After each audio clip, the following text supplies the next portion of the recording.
Fáilte thar rúh na chanéil agus méid taistil ó choréa has go Borneo. Tá méid taistil le níos mó ná 7 mhíonis timpeall an áise agus beidh mé ag caitheamh 10 lá anseo i mBorneo.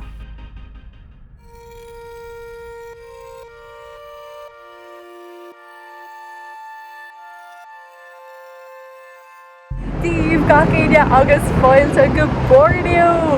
Tá mé anseo in nuamh i Sabah, Malaysia, i Kota Kinabalu, an chathair is mó anseo in Borneo, agus tá sceitimíní an domhain chun níos mó an faoi agus chun féachtant timpeall beagáiní. An céad smaoinemh a bhí na gom ná gur meascán úntaach atá anseo in Kota Kinabalu faoin taobh ón iarthar is dócha go bhfuil anna chuid siopaí agus bialanna ó tíortha eile mar hampla tíorcós na cuair tá KFC, tá bhí Circle K ann 7-Eleven, anna chuid chains is dócha slárán.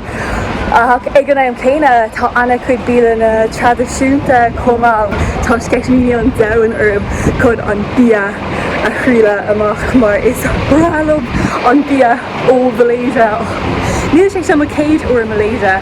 Bhíos anseo i mí deire fuair an bblion se chatta agus sin é mo céad stop an tros fad a bhí arsú. So tá mé tar éis teacht saosa lán circle inis agus mé as an seo sa Malaysia tá sceitimíní an domhain chun a bheith thar arís. Ach tá mé inis I taobh go huile is go hiomlán difriúil Borneo agus bhíos Kuala Lumpur agus mar siúnta hana féin so tá sé seo anna difriúil ach braithníonn sé aithne dú le an am céine comma.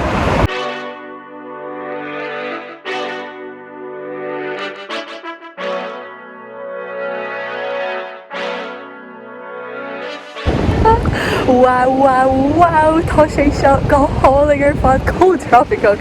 Lads, tá sé go deas chun a bheith sa teas arís, trucha haon céim faoin áthir agus an bogthas.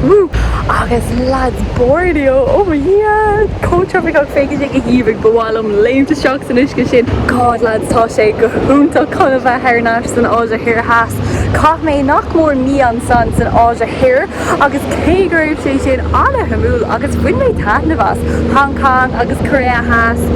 Ag an am céine tá a chrí an seo san áide thir has go háirithe sa Malaysia. Tuis gur thosaigh mé mo chuid tros an seo just tá sputa anna bog a gom I mo chrí de Malaysia agus tá is a gom hana féin go méid Borneo den sco. Tá like 10 lá gom an seo ag bhhálam níos mó am a cínta.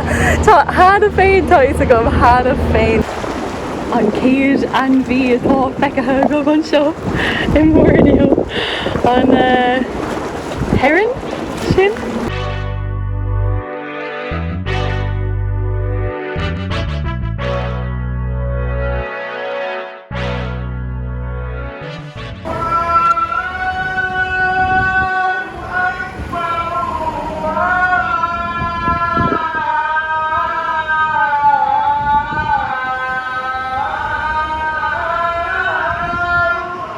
Tá mé cinach mangoes mar bhí raibh anna chuid tarthaí gom le fada iris agus tá anna chuid tarthaí uair an seo.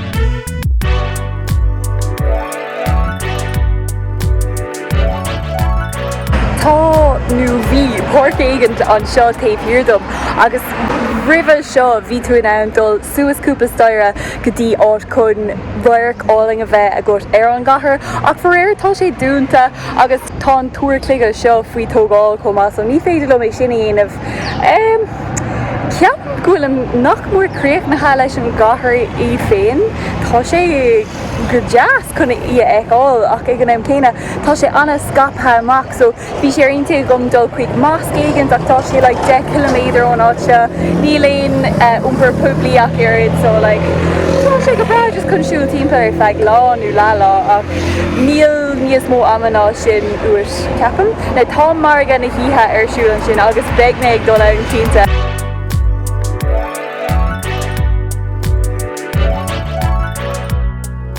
Seo an áid chun fécinn ar lína gréine ag Kota Kinabalu gacéine seo é an waterfront tá cúpla pub, tachtóirna, bíalan agus mar sin de saoil seo agus nach bhfuil lína gréine den sco ar fad a gcuigeanach tá an tá dearún.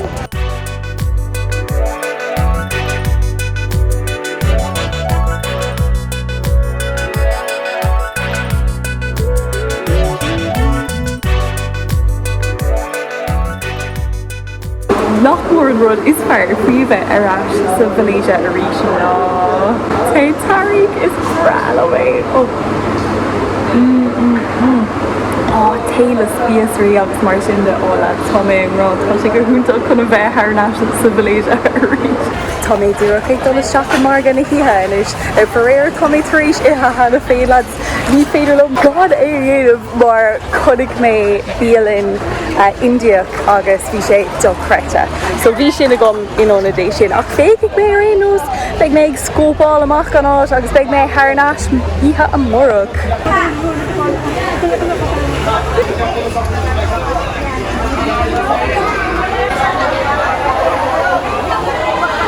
Chapas goráwas an áit ní ceart Peter sin mar ga áúil seo é mar gan na híthe tá anna cuid níos mó bíalann le cócráil ar siúil an seo. Agus tá si go test?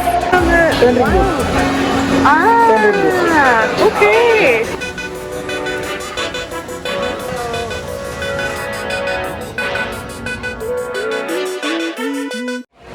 Díomhar madan gacéine tá mé ar madan ag Jesselton Pier agus seo an áit gur féidir le bád a thógáil go dtí na Hileán sa Pháirc Náisiúnta. Tá 5 Hileán ann.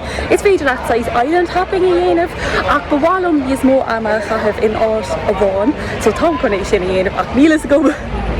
Gotíis céad Hileán, so tá chun dul gotí ifig na ticéidí inis ach just fuair mé cafe an sin Coffee Madras an tánamatá ar tá an cafe Códa Fúil seo agus rinne méid drúdar sin ó mo am deirlach in Malaysia ach budig mé trí las just dé mé meascán an a village.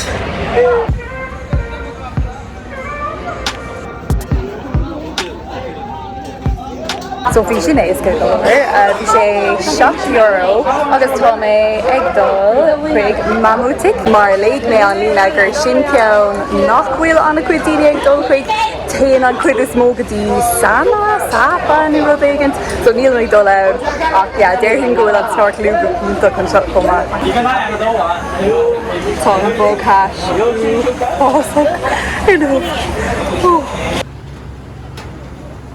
Sealing lads, tá anord, go hiile is go thomlan anord ag an rud sin tá mé le leabhar ling déadach ach tá bhíad an seo, tá bhíad an boga agus lá even atá ann.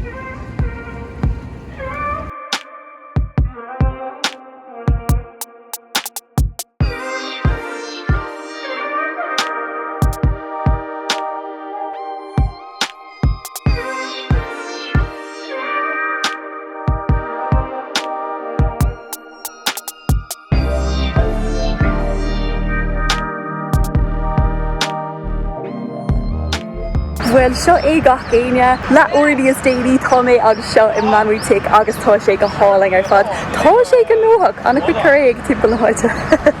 Braham ggóla marráis sa churé a hasaríis. Ach tá sé go híomhing bhhalam inis just siúil timp na háite agus tá bíalan an seo. Cúil mé nach raibh éon bia, so ceannig mé snacks agus dócha gúil sé sin níos cordúla den blúséidirí nó so. Ach mátá tú sais gramatha tá bia an seo ceapam.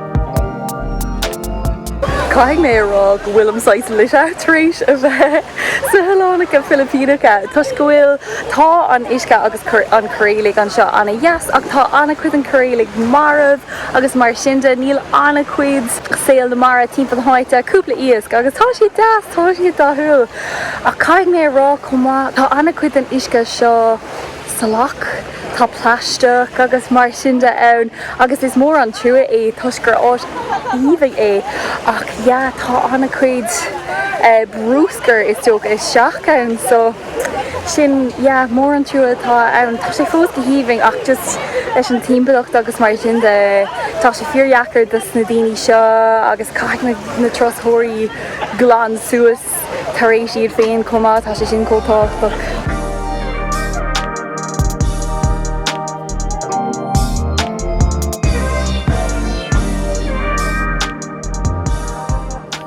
So seo é ggur Ilan Mamutik agus Taman Tunku Abdul Rahman Pulau Mamutik. Oh lads, bhí mé ag ligad cí an sin bhí sé go híomh agus táim si mé áit níos fearr chun snáir luú dhéanamh comma nuair bhí an chréalaigh bio agus mar sinnte. Ach ag an éim céine las muide sin agus bhí sin do chuirte ach las muide sin bhí sé salach agus bhí sais bubbles a róise san isce anna bheogar fad agus bhí sé cosúla stings neadidir cad a bhí ann. Ceart go leor, caiig mé stop a chur seo nó méad amháin tuis go bhfuil is a gom cad a bhí ann an níis. Smuggle le rón beag an ládar gion dúsigh mé le fiomhars tinnis cín anna pionver agus níos má ná rá chéad cealag ú fásach ná té ag snáb san isce seo. An rud a bhfuin leis an timpeach leis na bád nu an bhfuil siad ná dúrtha ní raibh is a gom trúlú béidir ní leis a gom ach ní raibh sí sin deas an éalchar. Agus bhí anna cuid smog le rón sais mór ann comma so sin sais rah is do go mátá ag teachtan seo ach fós just like shaker taobh hiúdom. Tá creise agus níl anna cuid trotóirí timpeall na Fáilte chun íar na rá go háirithe an tróna bhí sé bhd níos ciúna so bhfuin mé fíor hatna bhas é sin si an áit íosbar an túla go bhecha mé le fada inis.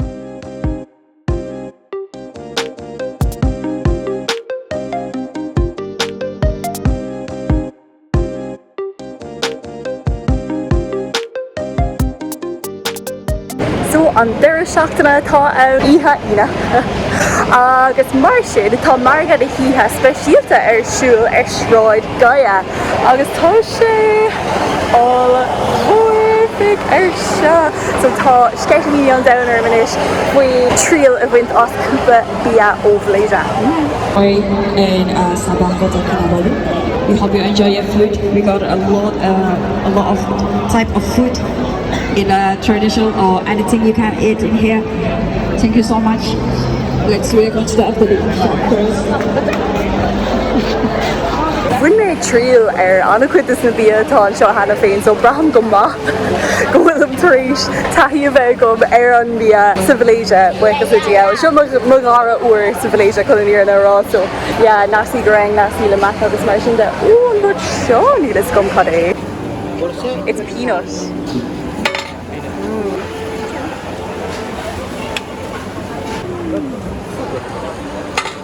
Oh, it looks lovely. Thank you so much.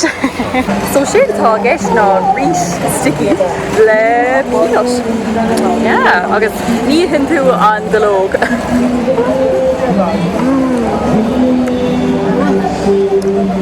Tá sé millish go leor.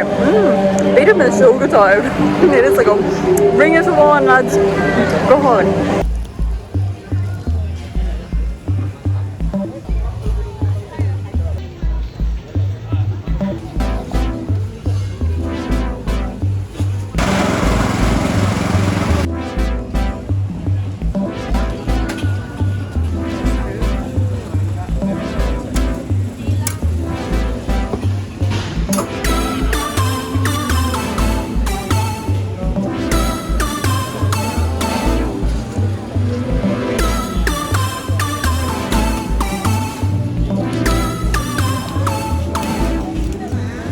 Lads, ní raibh is go an éaltar tá an ómarcha roa tá ann ach fuair mé rud atá anna catínta an seo agus an Brunei comma dar bannam roti John agus siad atá ann ná a rán le uth agus martiol.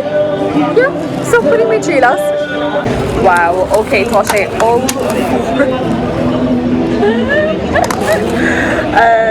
wow, yeah, it's fiú é seo agus seo é.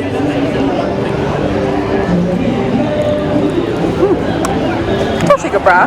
Capra tá chun an íorna rá.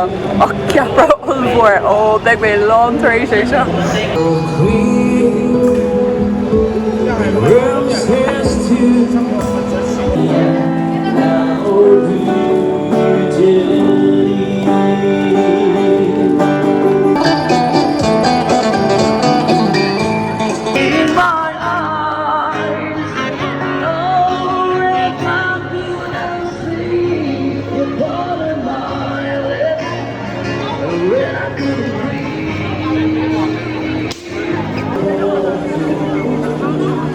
An ihe go nóach seo a cruúhnú for méid pisáin agus sin banana fruta le cáis agus Nutella. Tá sé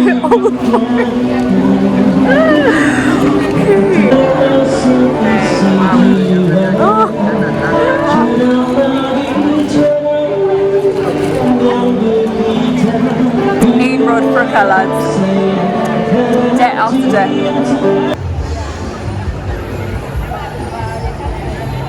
So sin é ag ggur Kota Kinabalu gach duine agus má céad céim anseo I mBorneo. Tá sceitimíní an domhain chun na PSC a bhuiin leis an nádúra eáil ach an chathair seo béis úntaach é. Just chun bheith an seo tá na marga go hiantach, tá an atmosfér go háling, tá na daoine cócordúil agus is féidir nach mór gachród gur bháileat a aimsiú ag chathair.